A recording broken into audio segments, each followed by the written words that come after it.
do the thing of Googling someone's name, but there is also a possibility that they probably did Google, they probably did do some cursory common sense research, and then proceeded to go ahead anyway because they're like, oh, she's based out in Victoria and we're based in New South Wales. Despite the fact that I work in New South Wales as well. And Queensland and South Australia. So I digress. Oh, and also Tasmania. So I digress. So again, it's rather interesting to see what people think that other people... It's interesting to see what that they think that other people can get away with. And of course, I proceeded to follow them up. For another 3 months, they still had the video confidence coach name, and I proceeded to still get communications from people seeking me out. And then from there, it stopped after that because I checked in and the domain had evaporated, the website was no longer there, and I researched her and was able to find her new business name, which was different. And I'm like, thank you. It did take you 4.5 months, but who cares? It's happening now, and I'm getting less people coming to me needing you when, for example, they might be useful for my services. So at this point, me and my PAs, at this point, I just said, ultimately, if we can help them, just say yes. Like after the 1.5 months, I just ultimately just said, hey, try and sell them on us. And if they can't, and if it doesn't work out, then just funnel them towards her. And it's annoying that I had to give up in that respect. And I want to stress this, that I don't want to say that I tried to poach any clients of theirs. I had just gotten sick of being this go-between for something as simple as doing a cursory Google search when you're starting up a business. So of course, when you are doing the work that you do, or when you're starting a business, like I said, going through the Australian Business Register and seeing what other businesses are out there, and also taking that opportunity to cement yourself by purchasing a domain that you can consistently refer back to. Now, you don't need so many domains. You don't need all of the domains. You just need a name that you are going to be constantly referring to so that when people reach out to you or find information about you, they can go to the right website and the right place. Because there are always going to be bad actors out there, especially in business, but doing your best to be calm, be civil, put the customers first, and make whatever you can easier. So say, for example, my website, vcc.training, is my website. Is where everything goes, everything gets processed, and you can tell because it has... Oops. I lost the background. You can tell because my face is everywhere. So you can definitely tell it's my website and my personal branding because it has the right colors and the right feels to my branding, and not just, as well as my logo is also there. And for those who are listening or watching, feel free to check out the future episode. Your logo is not your personal brand. That is something that we'll definitely be talking about as this rolls forward, as the podcast rolls forward, I should say. So ultimately, through this story that I have just told you, and I've probably waffled on a little bit too long for this podcast episode, but I ultimately want you to take that and take this experience of mine to heart. Not necessarily that you're going to be starting a business anytime soon. Majority of the people who listen or watch the podcast are already business owners already. But taking that in stride when, yes, it was quite frustrating that someone with 25 years business experience was doing such a rookie error mistake. And of course, with the common sense that I already had of, no, they actually did see my business, didn't think it was a threat, and proceeded to do it anyway, which makes it even more annoying.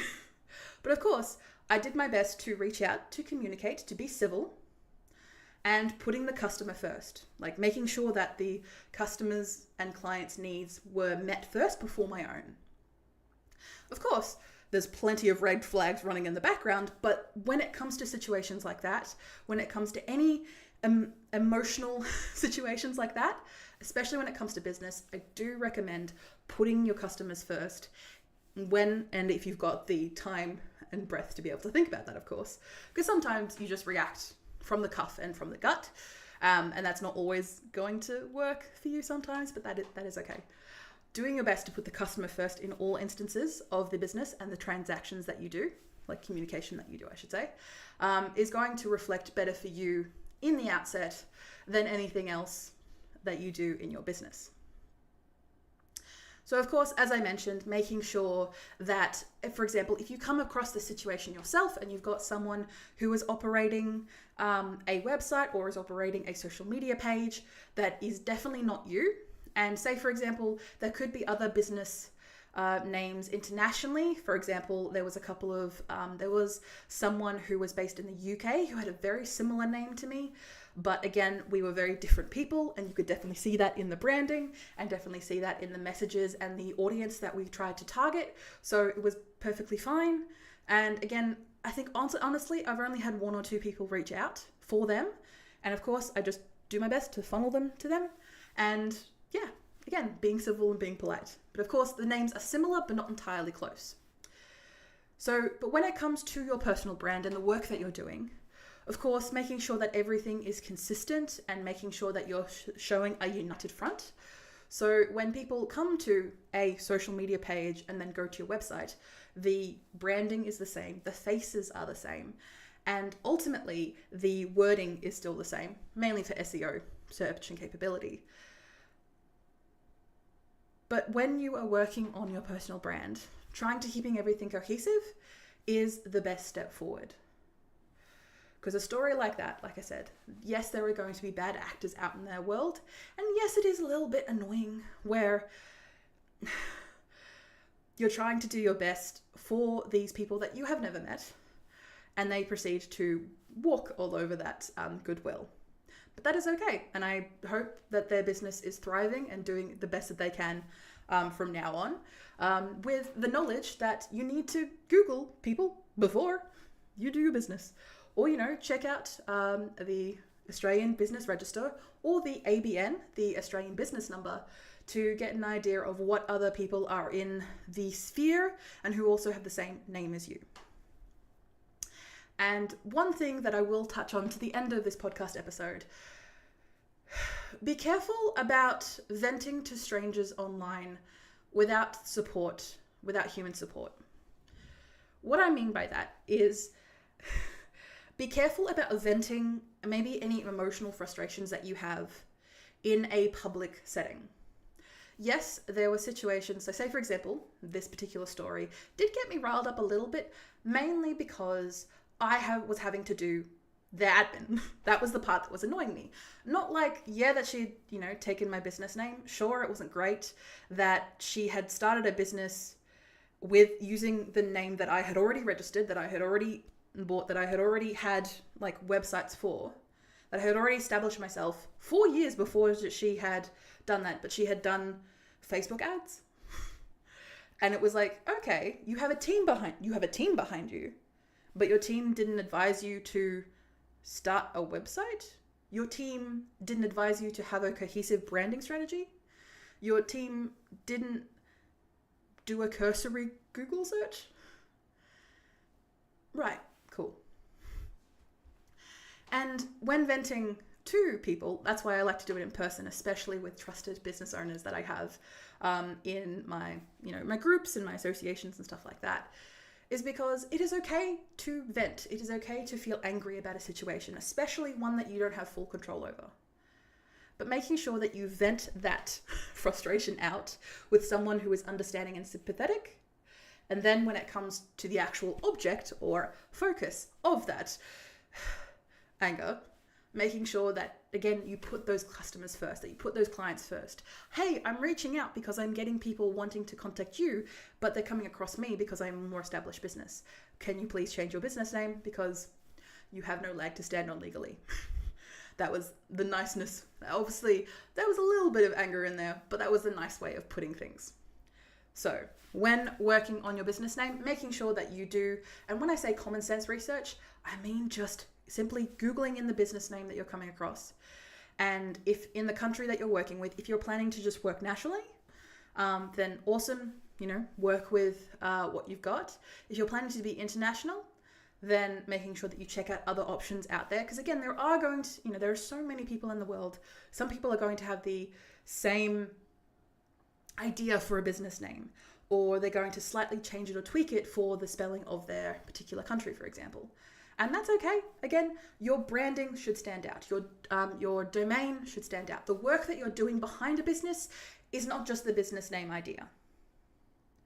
It's more than that. It's the work that you're putting out there and the work that you're doing to constantly bolster yourself up over time to boost your personal brand.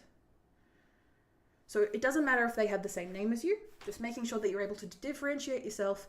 Say, for example, like Zoë Wood, the video confidence coach. That's how people usually find me. They also find video confidence coach, video confidence connect, video confidence cast, video confidence coach cast. Like there's all these things that are around, again, the same name that I have registered, that I have ABN'd, that I have made sure that I've got legal tenuant rights to. And because I've been running my business from, I think I registered officially in 2017. And from there, I've been consistently running my business with the same name and the same mentality from there. So if you are doing that in your business, you are already 10 steps ahead of the potential competition. You are doing so well, and you will continue to do so well. So I'm going to leave you today with the podcast. Make sure you check out the website as we slowly launch it out, vcc.training, as I mentioned throughout the website. And also check out the show notes where you will get a direct link to the register if you're ever intrigued or just seeing what other options are out there of other people who maybe have similar names to you. If you've ever gotten any weird emails or calls or any of that sort, check out your business register and the other options that they have that are related to your name, just to see what other people have done. All right. Bye.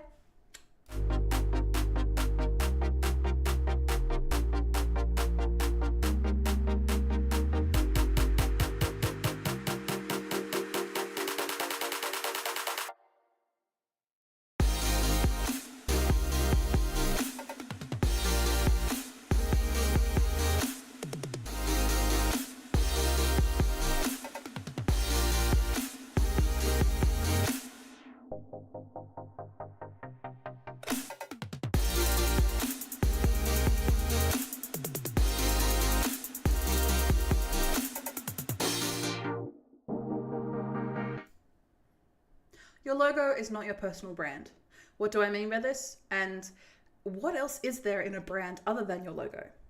Welcome to Video Confidence Coach Cast with your host, me, Zoe, the Video Confidence Coach.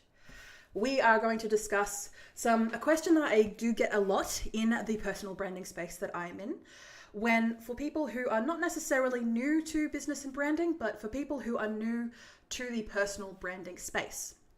They may have run a business or been in careers for a very long time where they have been, I don't want to say shadowed, but for example, maybe you've worked in corporate for a very long time and you've always been behind a logo. Like you and everyone else in your company has always just been behind a usually dull, no offense, logo, and that has been the face of your brand. Maybe some colors, maybe some flares, but that's essentially it. And moving to a personal brand, especially your own personal brand, it can feel comfortable to rely on a logo to be able to represent your brand entirely. And I'm going to caution you against that, not necessarily as a be all and end all, but I'm just saying when it comes to representing your brand, standing behind a faceless logo can do more detriment than good for your personal brand. So what I mean by that. So when it comes to your personal brand, there is more than just a logo. There is your face, your colors, the words that you use to describe yourself and your brand, and the words that you use to describe your customers. The colors that you use, the additional images that are not just you and your face, but the images of your customers, of your products, of your services, the air and feel or the graphic design that supports your brand. Those are just some of the things that your branding is wholly inclusive of, rather than just your logo. And also, your logo can also just be something that you've hired a graphic designer to put together, usually with very minimal direction, because of course you're starting this out for yourself and you're not entirely sure what you need to do. All you know that is just like, hi, I like these colors and this is the target market that I'm working with. And that's usually it. And that is okay. Having a logo to start with, it's great. It gives you something to start off with, so then you can work your way up. Because you may not have any experience with graphic design, with branding yourself, or with choosing what options to go with when it comes to, for example, creating a social media post. Do I go with the square, the triangle, the circle? Like, it can become quite overwhelming if you don't have a direction in mind. But when it comes to your logo, where exactly do you see the logo? So in recommendations, now of course I come from experience with working with corporates and working with corporations where logos are kind of necessary in the sense that I need to have it on like any documentation that I give them. I need to have that in any like booklets or any work pages, sometimes on my website, on corporate pages of my website, where most of my branding is fairly light and fairly carefree, usually has my face in it somewhere, just so you know that you're talking to the video confidence coach, and a lot of bright colors. When it comes to corporates, most of the time they just need the information up front, and I'm like, that is fine. Here is my logo. Here's the information that you need. Boom, boom, boom, done. When I'm working with corporates, I try and streamline that process for them. For other people who maybe are coming to learn about their own personal brand or what options they have, say for example, when it comes to mentoring or coaching for their business or podcasting or live streaming or other things that I do with clients, I like to be able to ease them into the process while also giving them the opportunity to take what information that is best beneficial to them as they go along reading through or watching the videos or podcasts that we create here. So when it comes to your brand, it's not just a logo. Everything that I've described so far, you can visually see that in your mind, or if you're the type of people that aren't able to see that visually in your mind, you can kind of get the idea though that a brand is not just a logo. You can base your personal brand around a logo, but that's not necessarily going to make it easier to connect with the type of audience that you want to bring on board. Because if everything is behind that logo, yes, after a while of communicating with people and reaching out to people, they might be able to see your logo and go, oh, I know who that is. I can put a face to the name. Would it be easier just to show your face and provide your face? Now, of course, when working with a couple of clients that I work with who are faceless in their branding, that is okay. Like, I want to stress, you don't have to put your face out there. And of course, with the rising security issues and threats, I totally get it. You do not need to show your face when it comes to personal branding. Everything else can support it, including your logo, but not just your logo. So say, for example, I'm working with a client at the moment who loves to yap, very much like myself, very much likes to talk, but is not a fan of putting their face out online. So we're looking into virtual avatar options. So they actually have some sort of visual representation of their brand when they're communicating via podcasting or video or live streams. And they can also use that as an opportunity to then base the visual part of their brand on that light, fun, go happy lucky, as we like to call it, side of their brand, because that can work cohesively to say, for example, they like to use a lot of bright colors. They're very much, the work that they do is bringing out the inner child within mothers or people who have been catering to their own child's sense of wonder and whimsy as opposed to their own, and they're feeling a bit burnt out. As you could probably imagine, having that color and liveliness, but also with that adult twang of, being able to swear, is something that gives people the giddiness and the feeling, and also gives them a chance to then mentor or coach those people with that in mind. Because looking at their website, looking at the videos, looking at the fun that they have together, they can see, like, I want to be a part of that. And even though she may be not showing her face, you can still hear her voice. You can still regularly consume her podcasts. You can see the virtual avatar that she's having a lot of fun with, even though it keeps breaking, and we're currently working on that at the moment. But again, you don't have to show your face to build your personal brand. But again, back to the topic at hand, Zoe. When it comes to logos, having a logo for, like I mentioned before, corporate situations or situations where maybe it may be not appropriate to show your face, say for example something like a letterhead or something like an email signature where you got to make it as small as possible to make sure that you fit within guidelines within either a corporation that you're working with or that you're working alongside. Making sure that you give yourself that opportunity of different options. For example, with my branding, I have my logo, the Video Confidence Coach logo, with a play button in the middle of the logo. And for example, I get a lot of people who see my logo for the first time and go, "Oh, I didn't know you had a logo, Zoe." I'm like, "Yeah." And that's okay, because my logo is clear enough for you to be able to say, "Oh, what's it for? Video Confidence Coach. Ah, I know who that is." So that ease of recognition is fairly easy. People are able to see the play button, and slowly over time they're able to recognize that play button is, "Oh, that's Zoe. That's Zoe's play button." You can see that branding is working together again with the everything else around it. The colors, the use of language, the use of facial expressions, the use of effects that are either on the visuals or on any of the graphic design elements, maybe some certain shapes or flares, or maybe some particular animations. Again, everything can work cohesively to create a brand. And if you are unfamiliar with that, I would recommend looking at some of your competition, collaborators as I like to say, or some people who are in parallel fields to you. So what I mean by this, for example, you may be a makeup artist, but you, for example, wouldn't exactly be a fashion designer, but the type of clients who come to you think of you in the same sort of field. So look at the work that they're doing. See how every post that they put together has the same fonts, has the same colors, has the same image uses. Even though they're different images, they're definitely part of a whole theme. And ultimately, these decisions make it easier to make decisions when it comes to branding, graphic design, or anything like that. For example, I have a business associate of mine who was recently doing some photos, and we were chatting a little bit about how, all right, what positions do I use? Where do I put my hands when trying to take these professional photos that she is going to use across a whole plethora of things to do with her own personal brand and the brands that she works with. So I said, okay, again, thinking of the customer in mind, what do the customer needs?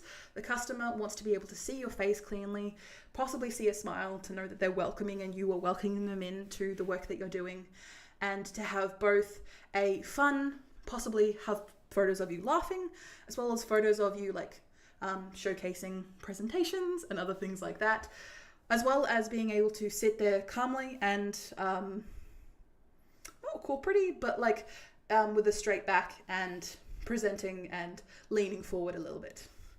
Again, these type of photos are being used across all of their branding, website, emails, social media. Everything is going to be used for at least the next 2 years, arguably. So they want to make sure that they've got all of the options covered for their needs. And eventually, when they go through those images, they might find that, like, hey, the part where I'm sitting there at a desk leaning forward doesn't really look like me, Zoe. It doesn't really feel like me. Then don't use it. That's okay. Photographers are there to work with you. They have the audience in mind. They have the idea of who you're working with in mind. So they're going to work the photos to work with that. And of course, they're going to do their best to keep you happy as their customers.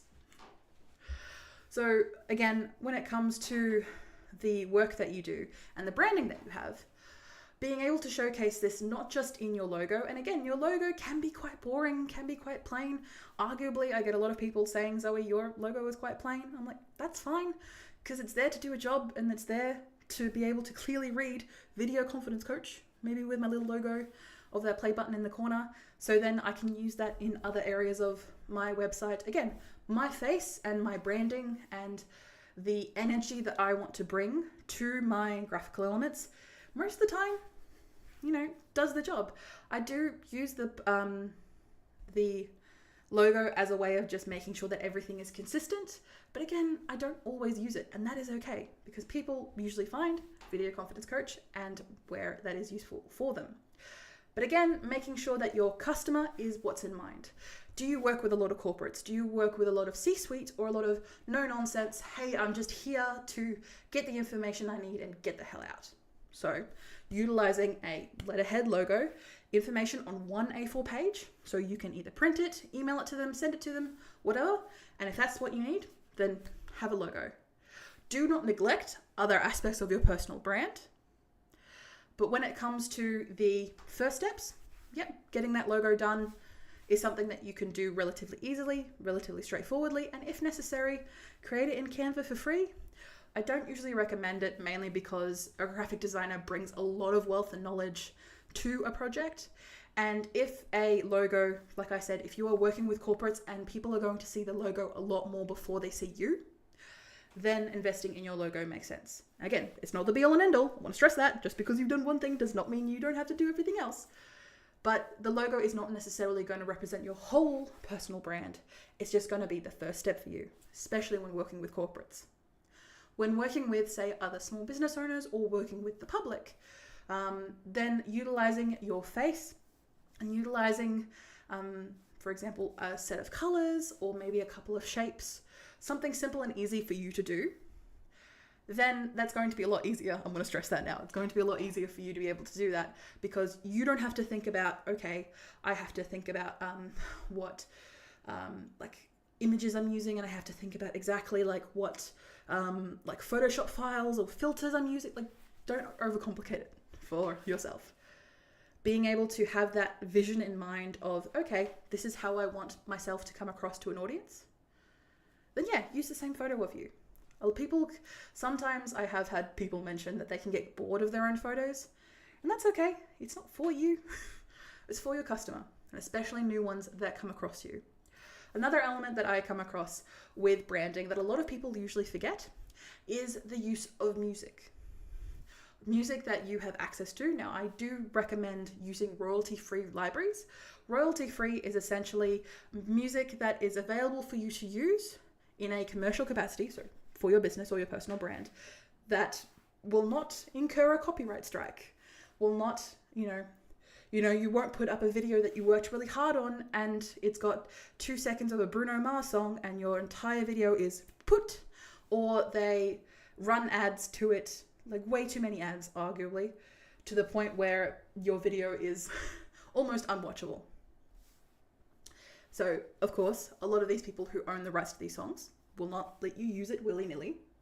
So, in those moments, being able to use something like, the YouTube audio library, that is royalty-free, I highly recommend using that just because it's already pre-vetted stuff. Obviously, it's not going to be your Taylor Swift's, but it is going to get the point across. And say, for example, with the work that I've used, I have my motif of trumpets. They are loud, they are attention-grabbing, and they are fun, and I just enjoy listening to trumpet music. So I'm inherently going to use that a lot in the branding and the work that I do. I like electronic, so as you've been able to see or listen to in the podcast, in those intros and outros, you would have heard some of that music that I like to use. And I have licensed that and paid a lot of money for that license, despite what YouTube thinks. But in those opportunities, I like to use brass and the visual aspects of trumpets, as well as actually showcasing the music itself, to be able to provide another layer of my personal brand that's not just me and my voice, or the way that I present myself, or the makeup that I put on my face. Clown makeup, as some old sad white men have commented.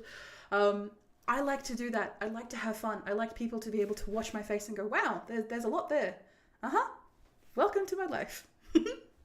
So when it comes to your branding, as I mentioned, and as I wrap this podcast episode up for you, your logo should not be the end of your personal brand. It should be the one of many steps regarding your personal brand. You should use it as an opportunity you should use a logo in opportunities, for example, when maybe it's not appropriate to show your face. But I'm going to tell you now, as your business grows, you're going to be more likely to use your face if you're using your face, or you're going to use your avatar or some other visual representation of you and the work that you do over your logo. And again, your logo is still going to be there, still going to be useful, but you're going to start using it less and less. And I'm not saying that just because of my own personal experience.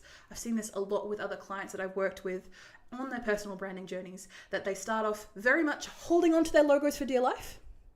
mainly because they paid a lot of money for them, but also it's that feeling of just like, this is me, Zoe, this entire thing that I've spent a lot of money on is also the thing that is representing me. And as we work to build up their personal brand, the graphical elements, everything coming together, the sound, the look and feel of their brand. And again, the way that a personal brand works is because it makes it easier for you to make decisions when it comes to putting together a template, putting together a page on your website, or putting together something else like a social media or an email. You don't have to think about, what images do I use? You've already got a library of images that you've already approved to use that have the same filter, that have the same styles, and work well with your brand, so that the customers, again, customers at the end of the day are the ones that you're doing this for, know exactly who they're talking to, because it's the same type of colors, same energy, same faces, same emotions being used throughout your brand.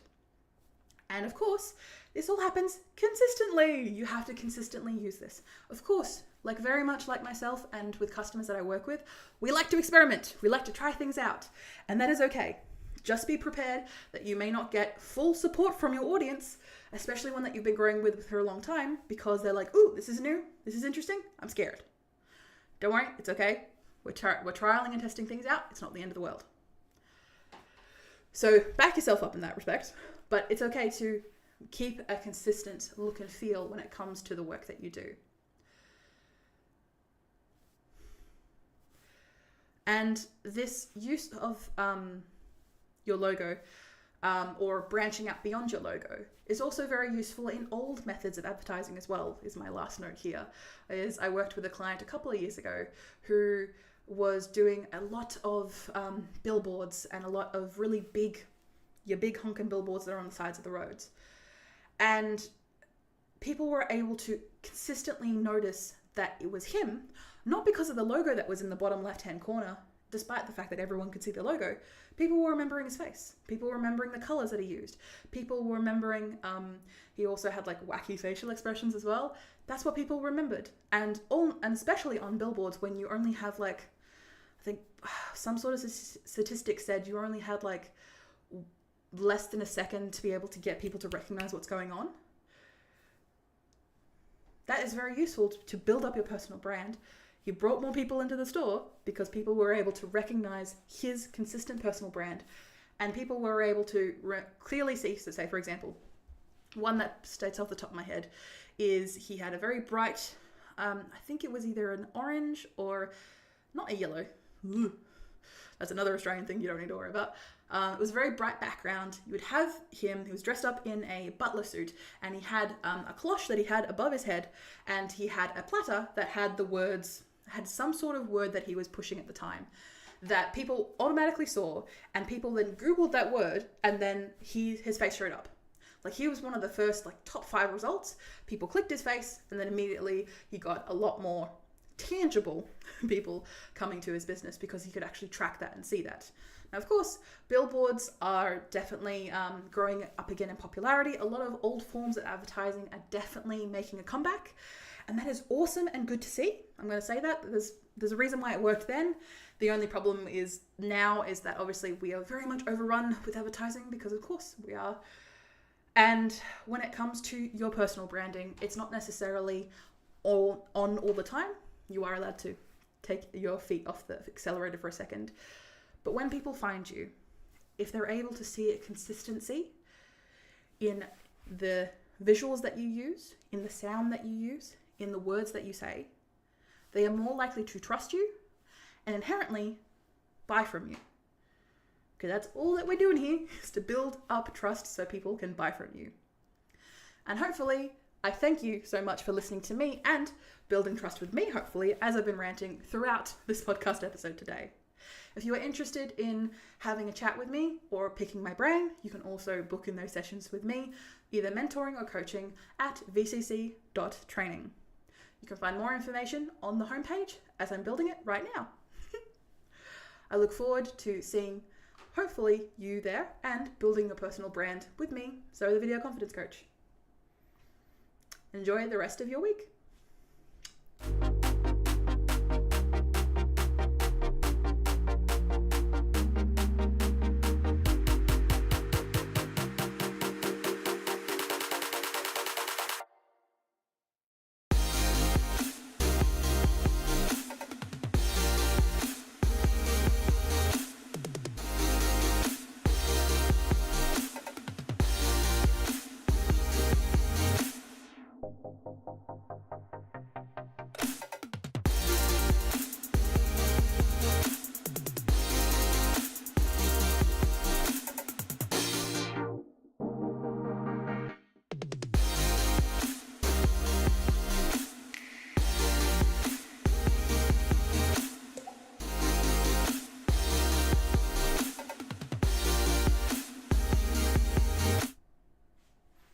G'day everyone, and thank you so much for joining us for today's Video Confidence Connect. You'll find more information down in the show notes of this video, whether you find this on LinkedIn or YouTube.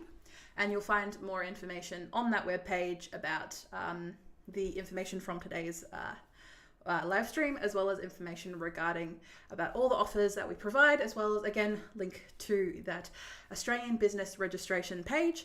Again, I don't use it a whole lot, but when I work with clients, I definitely use it a lot just to, again, see what other options are out there that can possibly conflating with your personal brand. So we are definitely going to finish off today because I am quite exhausted. It has been a hell of a week. And again, thank you to all my mentees. You have done a really good job over the past 6 months, and I look forward to seeing what you guys can accomplish. Best of luck, break a leg with your exams. And for those who are not doing exams and you're moving on to either future educational training or maybe moving over into TAFE, again, I'm here for you. I totally get it. I did both exams and then TAFE. Again, I made my life what it is because I tried. So again, thank you so much. I will be here again 10 a.m. next week on next Friday. Next Friday, from what I can tell, is the 13th, September the 13th, 2024. I will have more podcasting things probably. At the moment seems to be the flavor of what I do at the Video Confidence Connect. This month is definitely recording my podcast episodes, so I've got plenty of podcasts as they come out. You can find that at Video Confidence Coach Cast. I still haven't found a better name for the podcast, honestly. Yes, I can change it and can update it, but to be perfectly honest, it just works. Like, Video Confidence Coach is the name, and then Video Confidence Coach Cast just kind of keeps everything together. And branding wise, I'm still like playing around with the name, still figuring out what exactly I want to do with that, because I do feel like I want to change it, not necessarily because the name is a bit but mainly to make it easier for potential clients, but also customers who may need to listen to the podcast or may find useful and beneficial things from the podcast to make it easier to find. So that's what I'm trying to figure out what I want to do with the title, because the title, when it comes to podcast SEO, is quite important. It's not the be all and end all, because there's a lot of what are known as meta tags. Essentially, these are descriptive words that the podcast algorithms and the podcast players like your Spotify and your Apple Podcasts use to find podcasts that are related to what you're listening to at the current time. But the podcast title and the podcast visual is actually quite useful for people just saying, hey, is this the right thing for me? Should I be listening to this? Again, the reason why I chose Video Confidence Coach as my business name is because it captures those three things that people, when they come to me, they either want confidence, they want the video aspect of what I can do to help them with, or they just want coach, someone who can help them through the process, who can guide them, who can support them. So again, I think it kind of works. So again, I'm still figuring out what I want to do about the name, but that will definitely change probably over the next, I'd say, month. I might change that title and we'll see how we go. I do intend to edit my podcast episodes a little bit more.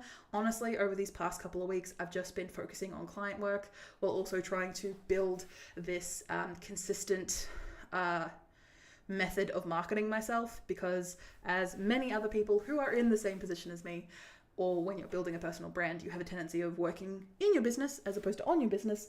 So that's why I'm taking this opportunity once a week to work on my business and to help those people and to help my audience and potentially get more leads if that helps. And if not, that is also okay. I don't mind. I'm here as a way to be able to cement and cementify is what I'm trying to remember the word. I've forgotten what the word is.